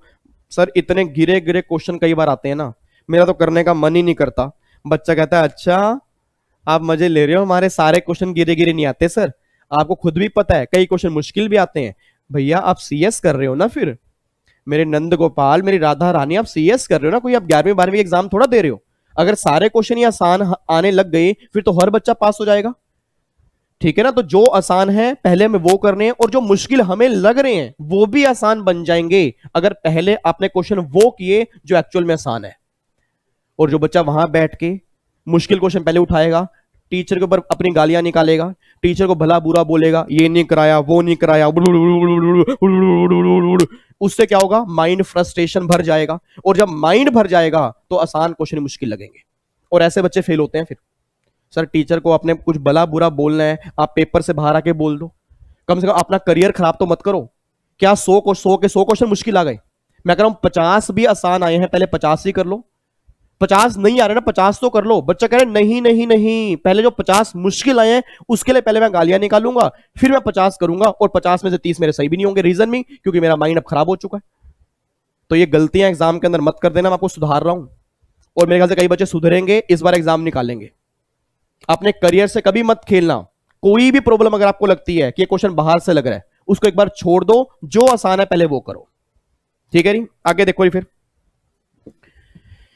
आगे देखो जी, मिस्टर गुप्ता। लो जी गुप्ता जी आ गए। गुप्ता जी क्या कह रहे हैं, mister Gupta is a given A motor car with chauffeur by employer which is use for both official और पर्सनल। लो जी, एम्प्लॉयर ने एम्प्लॉय को गाड़ी दी है ड्राइवर के साथ, और उसको यूज कर रहे हैं पर्सनल और ऑफिशियल दोनों। The entire running expenditure of the car 64,800 was met by employer. Oh my God, ये सामने मेरे बच्चे बैठे हैं जी, जितने बच्चे बैठे हैं मेरे फेस टू फेस वाले, ऑनलाइन वाले, और मेरे यूट्यूब फैमिली वाले, आपने क्लासेस के अंदर पढ़ा होगा गाड़ी भी एम्प्लॉयर की, खर्चा भी एम्प्लॉयर का। मेरे पीछे पीछे बोलो, गाड़ी भी एम्प्लॉयर की, खर्चा भी एम्प्लॉयर का। और अगर गाड़ी भी उसकी और खर्चा भी उसका, और उस गाड़ी को दोनों जगह पर यूज करूंगा, और अगर वो गाड़ी छोटी गाड़ी है तो मैंने कहा था 1800 रुपए पर मंथ, अगर गाड़ी बड़ी गाड़ी है 2400 रुपए पर मंथ, और साथ में ड्राइवर भी है 900 रुपए पर मंथ, ये टैक्सेबल होगा। एक्चुअल खर्चा कितना किया वो मेरे किसी काम का नहीं है। एक बच्चा भड़क गया, बच्चा कहता है अच्छा एक्चुअल खर्चा हम देखते तो मैं, आपने हमें बताया था। सर आप एक बार जाके ना दोबारा डायग्राम देख लेना, एक्चुअल खर्चा तब देखते हो जिसमें गाड़ी एम्प्लॉय की होती है, खर्चा एम्प्लॉयर करता है। और इस क्वेश्चन में गाड़ी भी एम्प्लॉयर की है और खर्चा भी एम्प्लॉयर का है। और मैंने क्लास के अंदर भी कहा था अगर गाड़ी भी उसकी होगी और खर्चा भी उसका होगा, और अगर यूज दोनों जगह पर करोगे, और अगर वो गाड़ी बड़ी गाड़ी है, बड़ी गाड़ी मतलब 1600 सीसी से ऊपर की गाड़ी है, या 1.6 लीटर क्यूबिक कैपेसिटी से ऊपर की गाड़ी है, देखो उसने क्या लिखा है, उसका इंजन जो है 1.6 लीटर से ऊपर का है, तो बड़ी गाड़ी है। तो अगर गाड़ी बड़ी है तो भैया ये खर्चा मेरे किसी काम का नहीं है। अरे है कितना कंफ्यूज करने के लिए दे रहा है मुझे, कितना कंफ्यूज करने के लिए दे रहा है। मैं एक्चुअल खर्चा देखूंगा ही नहीं, मुझे क्या देखना है, बड़ी गाड़ी है 2400 मल्टीप्लाई 12, साथ में ड्राइवर भी है 900 मल्टीप्लाई 12, इन दोनों का टोटल करोगे 39,600 रुपए, आपका ये आंसर आ जाएगा। और कई नालायक बच्चे क्या करेंगे, 64,800 माइनस में 39,600, यहां पे 25, मतलब ये आंसर गलत शलत देके आ जाएंगे। बस मैं दोबारा बोल रहा हूं, ये एक्चुअल खर्चा किसी काम का नहीं है, इसको कंसीडर मत कर लेना, इसको कंसीडर मत कर लेना। आपको याद करो गाड़ी भी एम्प्लॉयर की और खर्चा भी एम्प्लॉयर का, और अगर यूज दोनों जगह पर है और गाड़ी बड़ी है तो 2400 रुपए पर मंथ गाड़ी का और 900 रुपए पर मंथ ड्राइवर का, इन दोनों को ऐड करके टैक्सेबल कर दो। ठीक है जी, तो उसमें साफ साफ बोला गाड़ी भी उसकी है और खर्चा भी कौन बियर कर रहा है, एम्प्लॉयर का। तो बताओ इस क्वेश्चन में था क्या। बट यही क्वेश्चन एग्जाम के अंदर मुश्किल लग जाता है। यही क्वेश्चन बच्चा सोल्व करके अंदर रीजन बिंग वो बच्चा इस पे अटक जाता है कि एक्चुअल खर्चा दिया है, कुछ तो करना पड़ेगा, कुछ तो करना पड़ेगा, कुछ नहीं करना पड़ेगा। अगर लॉजिक आपके क्लियर है तुरंत आप बोलोगे ये खर्चा मेरे किसी काम का नहीं है, आंसर मेरा ये निकल के आएगा। ठीक है जी, चलो आगे बढ़ते हैं। Ashwin company limited contribute 15% of salary of the employee Virat towards recognized provident fund. The amount of liable to tax as perquisite in the hands of Virat would be of contribution. आपने आप बोल दो जी, एम्प्लॉई अगर contribute करता है तो पहले taxable then eligible for deduction under section 80C, और अगर एम्प्लॉयर एम्प्लॉय के आरपीएफ में कंट्रीब्यूट करेगा तो मैंने कहा था सैलरी के 12% तक अलाउड होता है। अब उसने कंट्रीब्यूट किया 15, तो अगर 15 कंट्रीब्यूट किया 12 तक अलाउड है तो टैक्सेबल कितना हो जाएगा 3%। तो वही तो बताना है 3% जो होगा वो टैक्सेबल हो जाएगा, मतलब 3% हम परक्यूजिट मान लेंगे, 12% अलाउड है। तो बताओ इस क्वेश्चन में था क्या? ये पॉइंट हमने आरपीएफ वाले केस में किया था। आगे देखो जी, अगला क्वेश्चन भी इंपॉर्टेंट है, इसका आंसर गलत दिया हुआ है जी, इसका आंसर गलत दिया हुआ है। अब इसका आंसर हमें सही करना है। During the previous year, employee was reimbursed 24,000 as medical expenditure. Medical allowance नहीं कह रहे, medical perquisite कह रहे हैं। Incurred by him, which includes 7,000 spent in the government hospital. The taxable perquisite आपको बताना है। वो कह रहे हैं 24,000 रुपए रिम्बर्समेंट मिली मेडिकल फैसिलिटी की, जिसमें 7,000 रुपए तो गवर्नमेंट हॉस्पिटल के हैं। तो अगर 7,000 रुपए गवर्नमेंट हॉस्पिटल के हैं, याद करो मेडिकल फैसिलिटी में अगर इलाज गवर्नमेंट हॉस्पिटल में हो रहा है तो सारा एग्जाम्प्ट होता है। अगर गवर्नमेंट के हॉस्पिटल में, एम्प्लॉयर के हॉस्पिटल में, लोकल अथॉरिटी के हॉस्पिटल में, कुछ स्पेसिफाइड हॉस्पिटल थे उनमें सारा एग्जाम्प्ट है, और स्पेसिफाइड हॉस्पिटल के अलावा कहीं पर भी इलाज होगा तो मैंने कहा था फुली टैक्सेबल। सर आज से 1 साल पहले 15,000 रुपए की एग्जाम्पशन मिलती थी मेडिकल परक्विजिट वाले केस में, जिन बच्चों ने पुराना लॉ पढ़ा होगा। और आपको मैंने क्लास के अंदर भी कहा था कि वो 15,000 रुपए की एग्जाम्पशन अब खत्म हो चुकी है। अब अगर मेडिकल फैसिलिटी मिल रही है और वो फैसिलिटी उन स्पेसिफाइड हॉस्पिटल के अलावा मिल रही है तो फुली टैक्सेबल करनी है। अब 15,000 रुपए एग्जाम नहीं होंगे, तो 24,000 में से 7,000 गवर्नमेंट वाले निकाल दो, ये तो क्या हो जाएंगे एग्जम्प्ट। बैलेंस कितने बचे? 17,000 रुपए, ये हो जाएंगे टैक्सेबल। तो आपके आईसीएसआई ने आंसर दिया 2,000 रुपए। आंसर उसने 2,000 क्यों दिया है? क्योंकि 17 में से 15,000 रुपए एग्जम्प्ट होते थे तो 2,000 टैक्सेबल। अब वो लिमिट खत्म हो चुकी है, तो अगर 15,000 रुपए की लिमिट खत्म हो चुकी है तो अब आंसर इसका बनेगा 17,000 रुपए। तो ये आंसर गलत है। अब इसका करेक्ट आंसर जो है दैट इज 17,000। तो प्लीज इसको सही कर लेना। जो बच्चे क्लास में जिन्होंने अभी लेटेस्ट बैच लिया होगा उनको ये बात पता होगी, मैंने क्लास के अंदर भी कहा था गवर्नमेंट हॉस्पिटल एग्जाम्प्ट होते हैं, एम्प्लॉयर वाले एग्जाम्प्ट होते हैं, लोकल अथॉरिटी एग्जाम्प्ट होते हैं, कुछ हॉस्पिटल के नाम लिखवाए थे वो एग्जाम्प्ट होते हैं, और बाकी सब हॉस्पिटल में कहीं पर भी इलाज होगा फुली टैक्सेबल। अब 15,000 रुपए की एग्जम्पशन नहीं है, और अगर 15,000 रुपए की लिमिट नहीं है तो कितना बचा? 17,000 दैट इज फुली टैक्सेबल। तो आंसर कितना आएगा? 17,000 रुपए आएगा। सही कर लेना जिसको। उसके बाद जी, employee is provided with furniture costing 1,50,000 along with the house with effect from 1 July 19। लो जी, फर्नीचर मिला 1 जुलाई 19 को। अब अगर 1 जुलाई 19 को मिला तो कितने महीने मैंने यूज किया? 9 महीने। और याद करो अगर फर्निशिंग आइटम मिलती है तो 10% ऑफ एक्चुअल कॉस्ट, तो कॉस्ट इसके 1.5 लाख रुपए है। 10% 9 महीने का निकाल लो, 11,250 रुपए, ये टैक्सेबल हो गया। बताओ इसके अंदर था क्या? और ये बात आपने की भी होगी, अगर मूवेबल प्रॉपर्टी यूज करने के लिए देते हैं और अगर वो खुद की होती है तो कॉस्ट का 10% ले लेते हैं। अब जितने महीने यूज करोगे उतने महीने का निकाल लिया।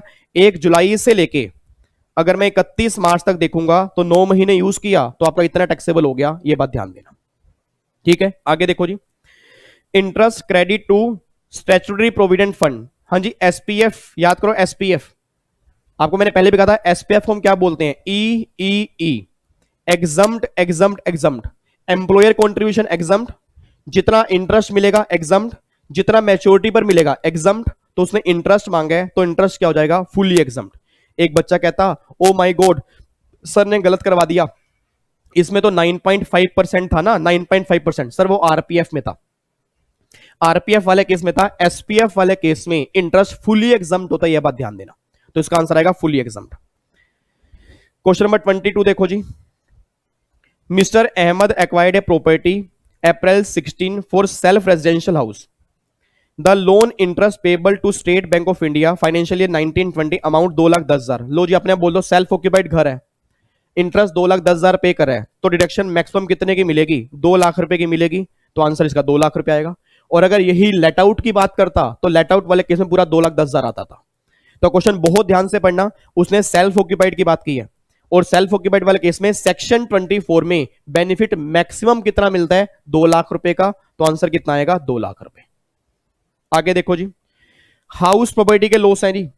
हाउस प्रॉपर्टी के लॉस कितने साल तक कैरी फॉरवर्ड हो सकते हैं? आपने बोल दो 8 साल, इसका आंसर आएगा 8 साल। यार कई क्वेश्चन तो इतने गिरे हुए क्वेश्चन है ना, मतलब समझ नहीं आ रहा कि वो क्वेश्चन इतने आसान इन्होंने दे कैसे दिए। बच्चा कह रहा है सर इतने आसान क्वेश्चन आने भी तो चाहिए तभी तो हमारे नंबर आएंगे। मतलब मैं वैसे कह रहा हूं कि क्वेश्चन इतने ज्यादा मुश्किल नहीं है, कई क्वेश्चन तो ऐसे हैं, बस वो क्वेश्चन देखने हैं कि वो क्वेश्चन छुपे कहां पर हुए हैं, और इस बच्चे ने वो पहचान ली है तो काम हो गया। तो हाउस प्रॉपर्टी के लॉस 8 साल तक कैरी फॉरवर्ड होंगे, ये बात ध्यान देना। अगले आओ जी, R has taken a house on rent and sublet the same to Mr. G. Income from such house property shall be taxable under head that is other source. अब बच्चा ये बात बोलता है सर ये इनकम तो हाउस प्रॉपर्टी की है ना। नहीं सर, मैंने आपको प्रॉपर्टी किराए पर दी, आपने फर्दर प्रॉपर्टी किराए पर दी, तो आप मुझे किराया पे करोगे, मेरे हाथ में हाउस प्रॉपर्टी, वो पर्सन आपको किराया पे करेगा, तो आपकी अदर सोर्स की इनकम है। मैंने पहले भी कहा था सब लेटिंग की इनकम अदर सोर्स के अंदर आती है। लेट आउट की इनकम हाउस प्रॉपर्टी की है, बट अगर फर्दर सबलेट कर दिया तो वो इनकम जो होगी वो अदर सोर्स की होगी, बस ये बात ध्यान दो। तो उसने मुझसे सबलेट की बात किया। सबलेट का मतलब क्या होता है, किराए पर दिया फिर फर्दर किराए पर दिया, तो वो बीच वाला पर्सन है उसको जो इनकम आ रही है वो उसकी इनकम कौन सी बनेगी, अदर सोर्स की, तो वो उसकी बात कर रहा है। ठीक है, आगे देखो जी अगला। फिर अगला क्वेश्चन इंपॉर्टेंट है जी। मिस्टर ए बोरो 5 लाख रुपए 12% है, लोन लिया 1 अप्रैल 15 को for the construction of house property which was completed है 15 मार्च 19 को। The amount is still unpaid, आपने रीपेमेंट नहीं की। The deduction of interest for the previous year 1920 shall be, deduction कितनी मिलेगी इंटरेस्ट की 1920 में। देखो मैंने डायग्राम बनाया हुआ जी, अब इस डायग्राम में देखना, लोन लिया 15 को तो 15-16, ये मैंने 24B। अब देखो कई बच्चे ना, अब देखना आप कमेंट बॉक्स खुद देखना, कई बच्चे जान के मैसेज नहीं करेंगे। कई बच्चों ने हाउस प्रॉपर्टी का 24B पूरा मैंने डिटेल में डाला था, कई बच्चों ने वो देखा नहीं होगा। प्रॉब्लम पता है क्या सर, कई बार ना इसलिए दुख होता है कि जब अच्छी चीज यूट्यूब पे डाली जाती है ना, ना तो बच्चा वो देखता है ना वो शेयर करता है, बस डाउनलोड करके गैलरी में रख लेता है। बच्चा कहता है आपको कैसे पता लगता है, सर मुझे सब पता लगता है, मुझे सब पता लगता है। ये ऑलवेज ध्यान देना, आपको गुरु आपको टीचर पागल लगते होंगे, बट मैं आपको नहीं बताता इसका मतलब ये नहीं है कि मैं पागल हूं। मुझे आपका सब पता है कि आप क्या करते हो, बट मैं फिर भी कहता हूं कि चलो कोई बात नहीं, बच्चा समझ जाएगा, अभी बच्चे का टाइम है। क्योंकि इस एज में ना, इस एज में एक अपना अलग ही एटीट्यूड होता है, एक अलग ही लेवल होता है, और अगर वो जल्दी समझ में आ जाए तो लाइफ सुधर जाएगी, अगर वो थोड़ा सा लेट समझ में आएगा ना तो लाइफ हमारी बेकार हो जाएगी। बट फिर भी अब मैंने आपको गुस्सा होना स्टार्ट कर दिया है, क्योंकि मुझे आपको सुधारना है और मुझे उस मुकाम पे लेके जाना है जो मुकाम आपने कभी सोचा था वो पूरा नहीं हो पाया, मुझे उसको पूरा करवाना है। तो प्लीज ये बात ध्यान देना सर, आप ये मत सोचना कि मैं आपको बोलता नहीं हूं तो मुझे पता नहीं लगता, ठीक है ना। ये बात ध्यान देना कि मुझे सब कुछ पता होता है, बट मैं कहता हूं चलो कोई बात नहीं, मेरे छोटे भाई बहन है, मैं ज्यादा गुस्सा नहीं होता, बुरा मान जाएंगे। तो हाउस प्रॉपर्टी का 24B मैंने डाला था। अब अगर 24B आपने देखा होगा ना, ये क्वेश्चन आसान है, और अगर 24B आपने देखा ही नहीं है, ये क्वेश्चन आपको समझ में ही नहीं आएगा।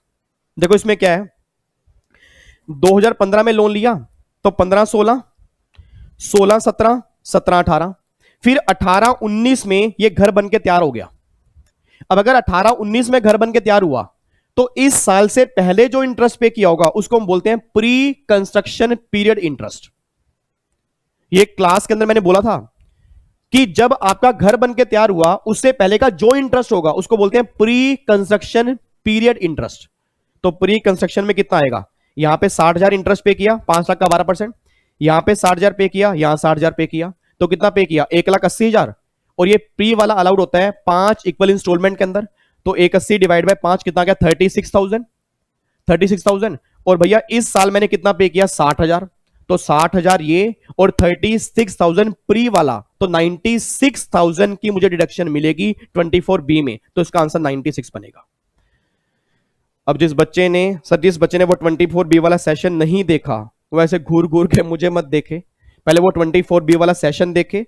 मैंने उसमें पूरे 2 घंटे का सेशन डाला है और कई क्वेश्चन भी कराए हैं मैंने, उम्मीद करता हूं वो सेशन आप देखोगे उसके बाद समझ में आ जाएगा। मैं टाइम ज्यादा नहीं लगा रहा क्योंकि ऑलरेडी मैं इसके ऊपर लेक्चर डाल चुका हूं। आगे देखो जी, doctor Sen has surgical equipment whose WDV है 1419 4,10,000। उसने एक प्रॉपर्टी एक्वायर की है दिसंबर 19 में 3.5 लाख रुपए की, और एक इक्विपमेंट सेल कर दिया 2 लाख रुपए का, जिसकी कॉस्ट 170 की थी। अब ये 170 कॉस्ट तो मेरे किसी काम की है ही नहीं। याद करो WDV कैसे निकालते हैं, ओपनिंग 4,10,000, ये देखो यहाँ पे, प्लस में परचेज 3.5 लाख, और माइनस में सेल 2 लाख, तो WDV कितनी आ गई ब्लॉक की 5,60,000 रुपए। तो आंसर कितना आएगा 560। तो मैं आपको बार बार कह रहा हूं ये 170 ओरिजिनल कॉस्ट। कई बच्चे ध्यान से गलती करते हैं, सर ओरिजिनल कॉस्ट हमें माइनस नहीं करनी, जो सेल प्राइस होगा वो माइनस करेंगे। सेल प्राइस मेरा कितना है 2 लाख रुपए, तो माइनस करके कितना आएगा 5,60,000 रुपए। ये हमारा आंसर आएगा, ये हमारा करेक्ट आंसर है।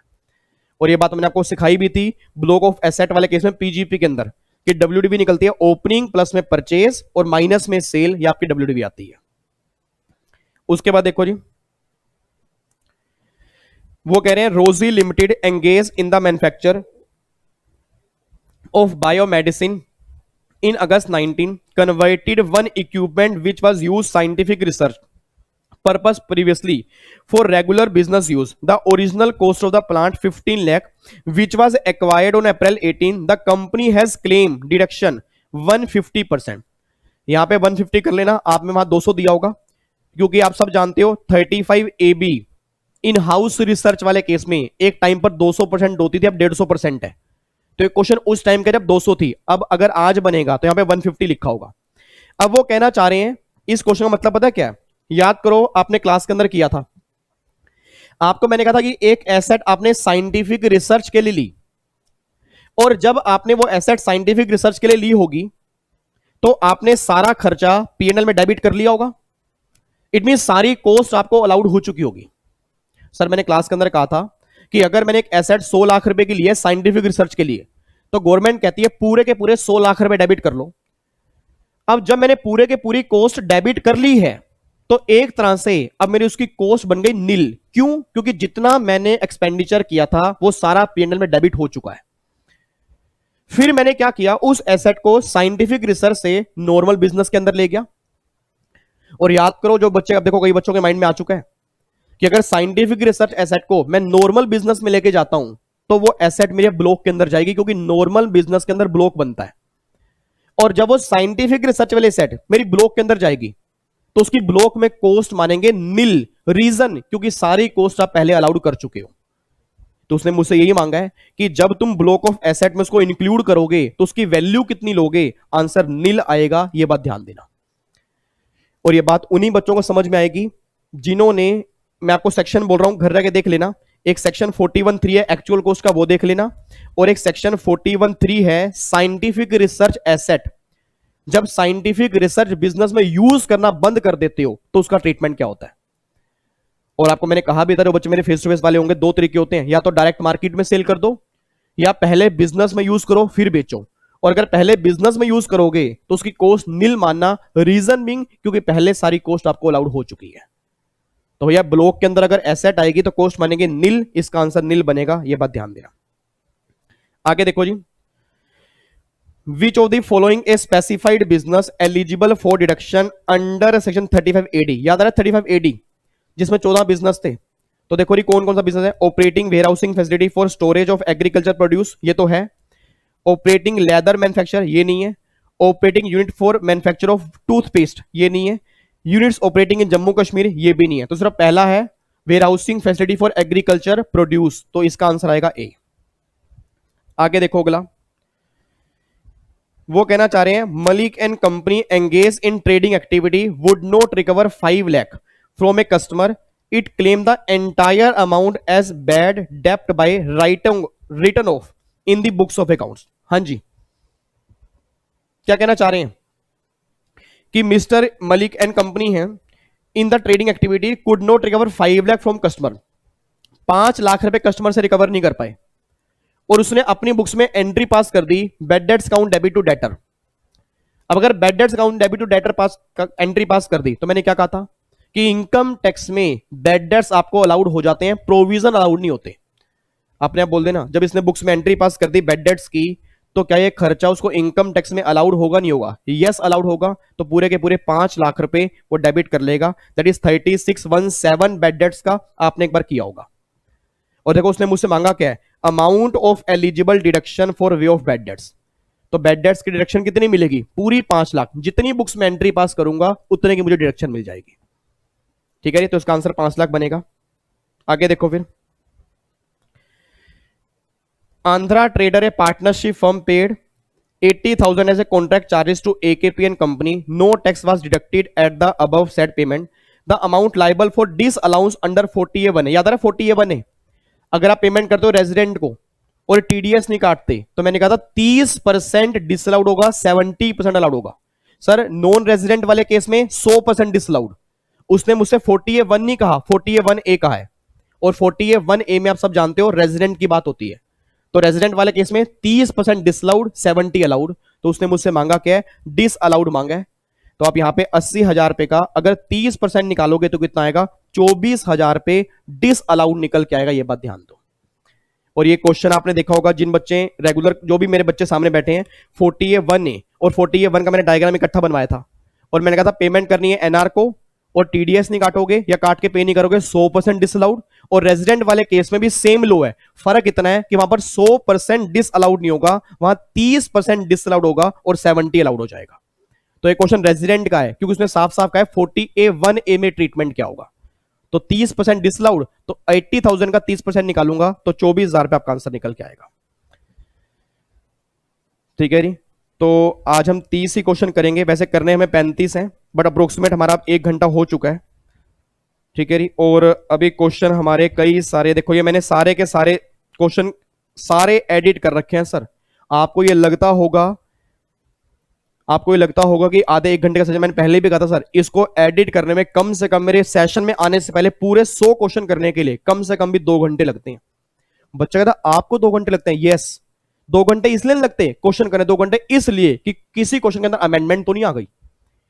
क्योंकि सर 3 साल पहले जो क्वेश्चन आए थे उसमें अब मुझे अमेंडमेंट डाल के आपको आंसर बताने हैं।